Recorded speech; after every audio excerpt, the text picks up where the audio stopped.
Bugün Glennevis'te bir tane trekking rotası yürüyeceğim. Şimdi başına geldim. Kamp yerinden yaklaşık 1 saat kadar yürüdüm. Bir dağ sırtı rotası. Bayağı ilginç bir rota. Günübirlik bir rota. Şimdi başlangıcındayım. Yaklaşık 4 tane Munro zirve geçeceğim. Küçük tepe zirvelerine burada Munro deniyor. Bayağı güzel. Üç cıvıltıları falan var. Umarım güzel geçer.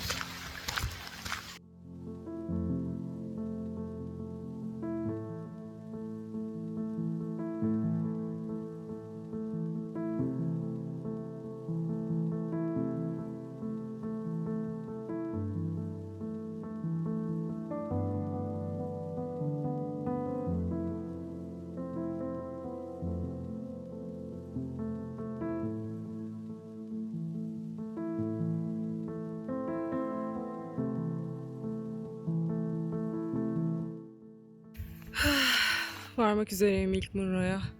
Bu çıkış bayağı yorucu. Çünkü yaklaşık 1000 metre kadar yükseliyorsunuz. Bayağı dik. Az kaldı.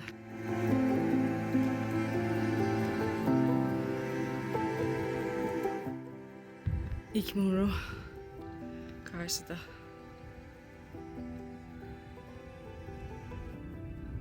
Hava biraz bulutlu.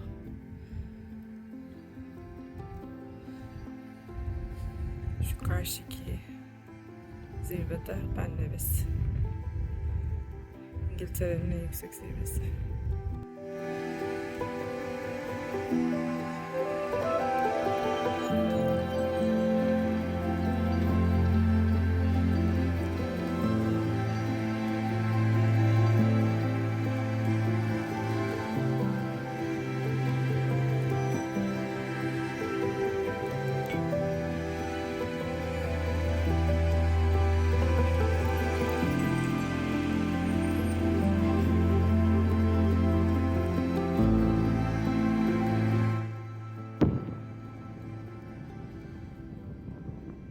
Şimdi zirveye geldim. Zirvede kar var. Umarım ileriki etapta kar yoktur. Geçeceğim. Bakalım. Biraz rüzgar da var şu an. Havada parçalı.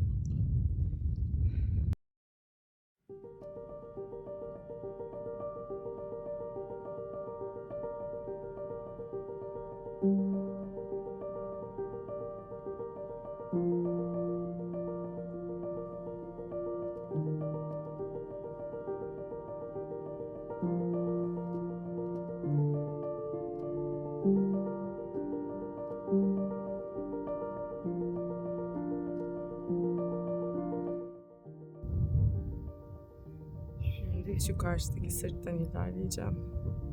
Buradan bakınca korkunç görünüyor tabii ki. Umarım o kadar korkunç değildir.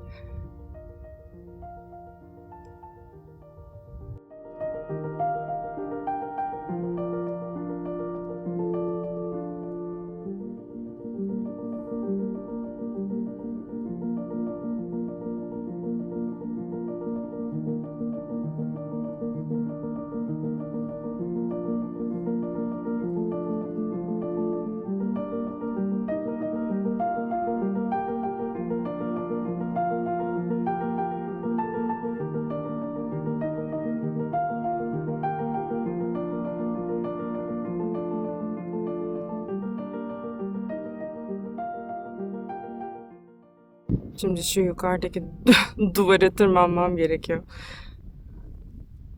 Polleri kaldırıp deneyeceğim.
Şimdi Devil's Reach'i bitirdim.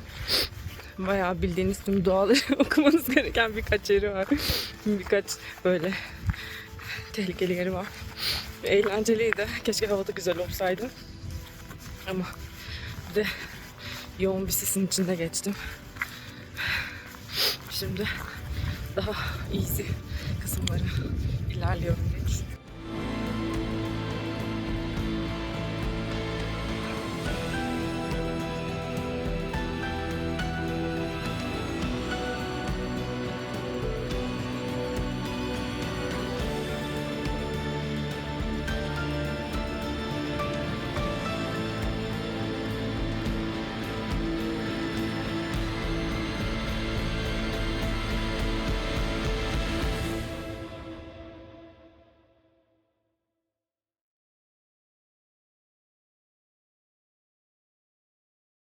Devil Ridge manzarasıyla gerçekten isminin hakkını veren bir rotaydı. Yordu. Şimdi dağda yolum var. Neredeyse hani yarısını falan tamamladım. Biraz yavaş gittim tehlikeli olduğu için. Şimdi bir bu kadar daha yolum var.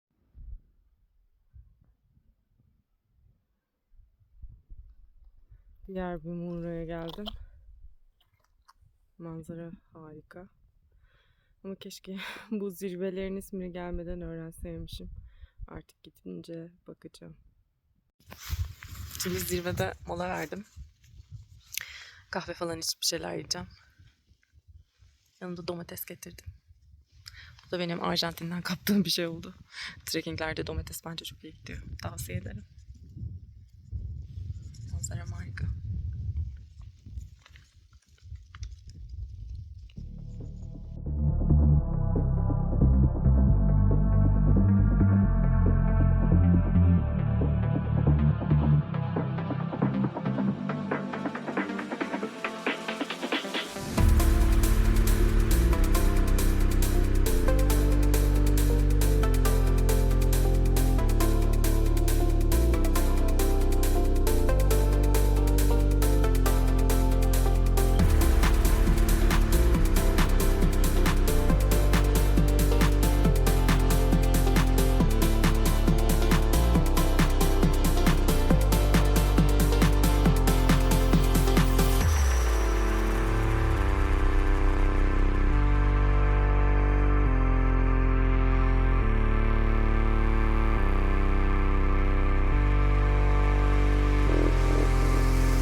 Buranın tepesinde hala kar var.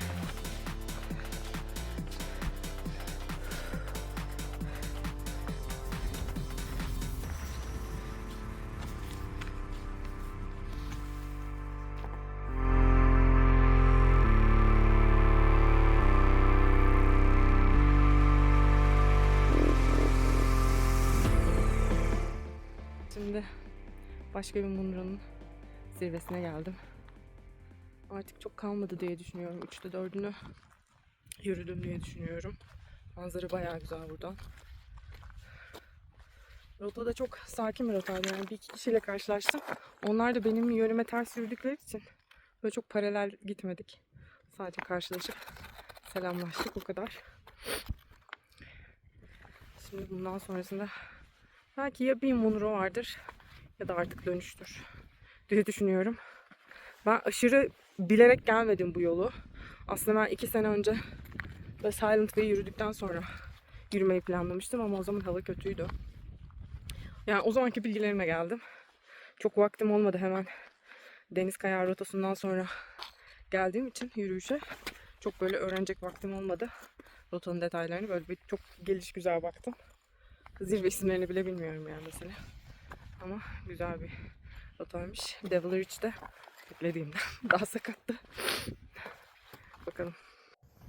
Şimdi son submit'ten, son zirveden sonra dik bir inişten indim. Belki yani çıkarken o kadar zor olmayabilir bu taraf ama inerken çok kaygandı. Çok yavaş inmek zorunda kaldım. Şimdi yine bayağı alçaldım. Tekrardan diğer Munro'ya doğru yükseleceğim sırttan. Birkaç gün önce çadırdayken, çadır bir şeyler hazırlarken elimi kesmiştim. O da çok kötü bir yerden, yani tam böyle bağlantı noktası. Bir türlü kendine gelmedi. Sürekli durup tekrar kanıyor. Şimdi de kayalardan inerken çok tutunduğum için sağa sola tekrar kanadım. Ama bir şey olmaz, geçer. Şimdi tekrar yükseliyorum. Sanırım sırt yürüyüşü yapma, yani reach walking dedikleri şey gerçekten böyle bir şey. Çünkü sürekli zirveler arasında mesafe kat ettiğiniz için iniyorsunuz, çıkıyorsunuz. Sürekli bir irtifa alımı var. Normal tek başına bir zirveye çıkmaktan daha zor yani bu. Son zirve diye umuyorum. Hava da bulutlu, yani çok manzaraları, yani yine güzel manzaralar gördüm ama böyle çok uzağa kadar göremedim. Şansıma ben Nevis'i tırmanırken de bulutlu ve sisliydi. Şu anda öyle. Yani 4-5 gün hava çok iyiydi. Bugün şu an biraz bulutlu. Olsun ama buna şükür. Biraz önce tırmandım. En son summit. Arkada kaldı. Sonuncuya doğru ilerliyorum.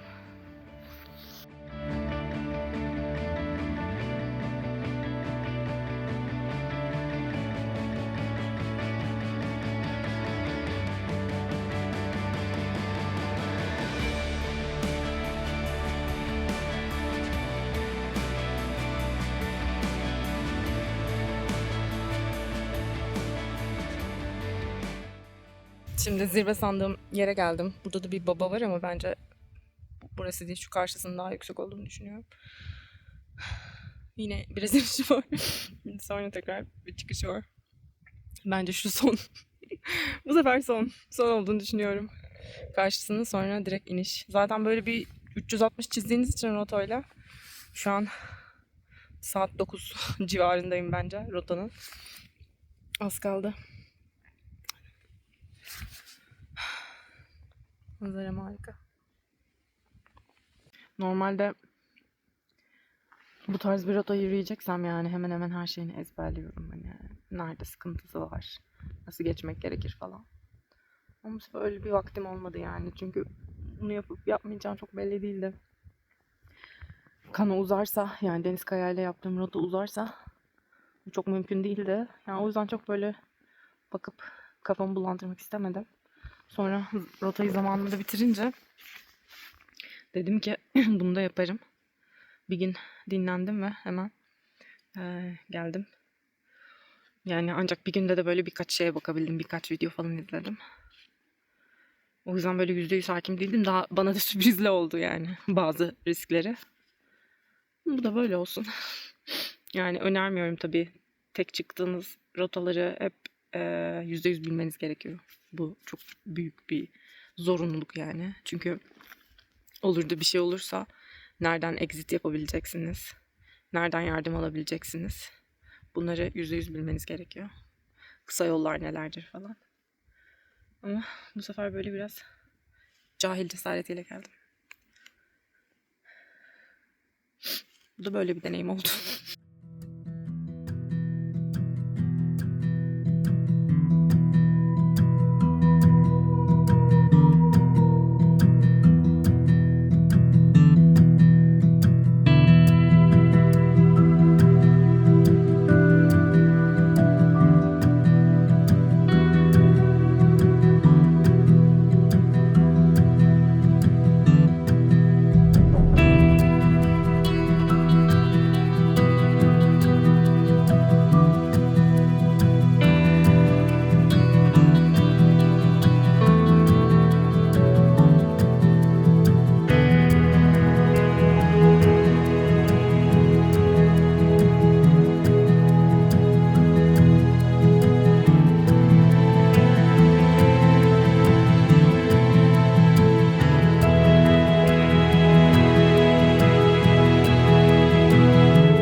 doğru ilerliyorum.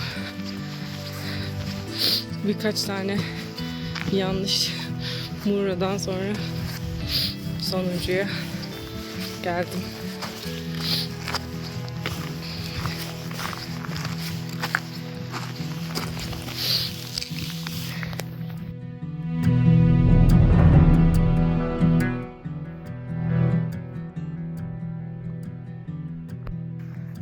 Son Muğla'nın zirvesine geldim. Neredeyse yola yanlış bakıp başka bir sırttan ilerliyordum.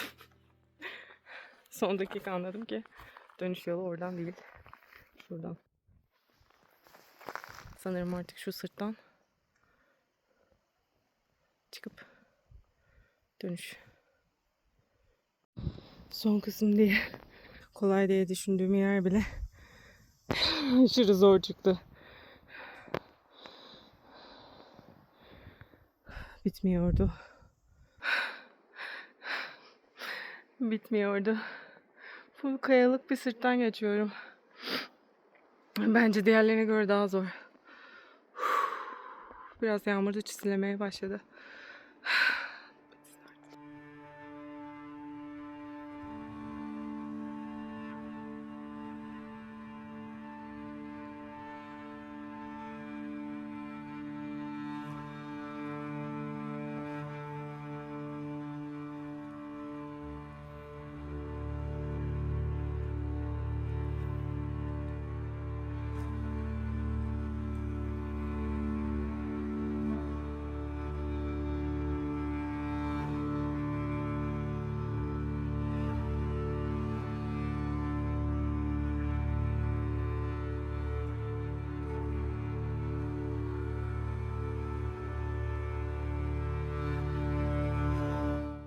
Bu son kısım beni öldürdü. Resmen bir dağın sırtından, patika falan yok. Böyle bir üçgen düşünün. Taş bir üçgen. Sırtından oturarak geçtim. Bence Deva Zırç'tan daha zordu. Yani orada en azından bir patika var. 3 aşağı 5 yukarı boşluk hissi olsa da sağda solda geçiyorsunuz. Yani gerçekten çok zordu. Şu an dönüş yolunu görebiliyorum. Şükür bir inişim daha var. Sonrası patika gibi duruyor. Gerçekten zordu.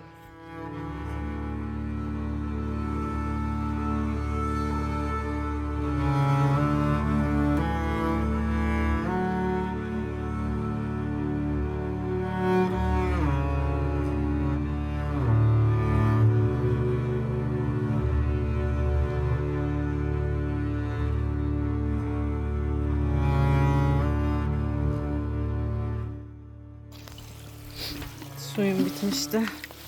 Şimdi küçük bir dereye rastladım. İyi oldu.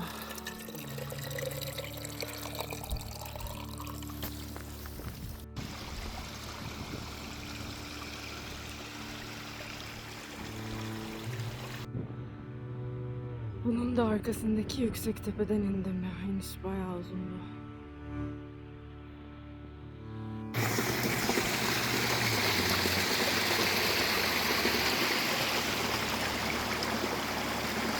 Hop, kaygan.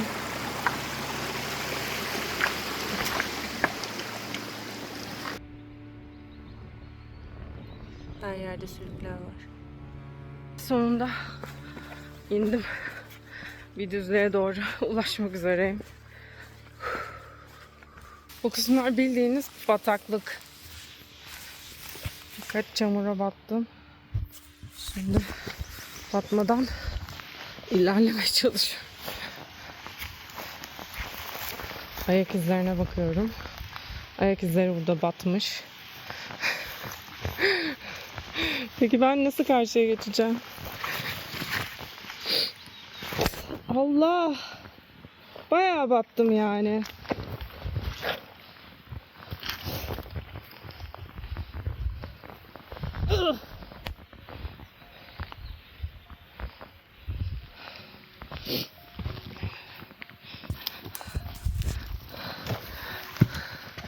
Ya gerçekten son dakika bile gol atabilen bir rota. Bayağı dibine kadar battım ya. Şuna bakın. Bayağı dizime kadar.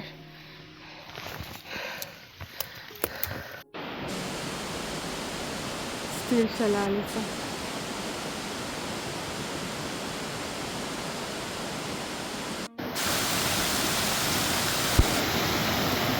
Karşıya buradan geçmem gerekiyor.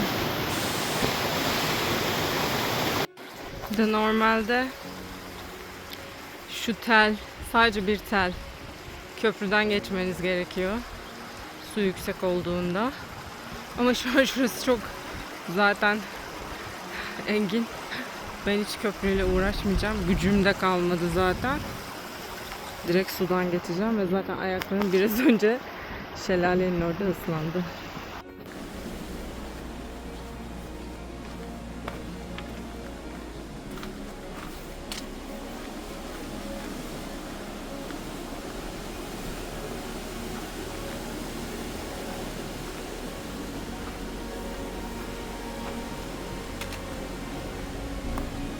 Rotanın bu kısmı bayağı ormandan ilerliyor. Yanından da böyle tahminen çok görünmüyor ama çok aşağıda Stil ırmağı akıyor. Sesi bayağı geliyor ama yine de.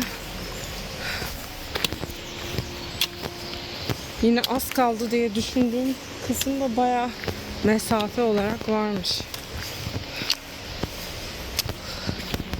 Şu an tek dileğim yemek saatinden önce varmak ve buzlu bir içecek içmek.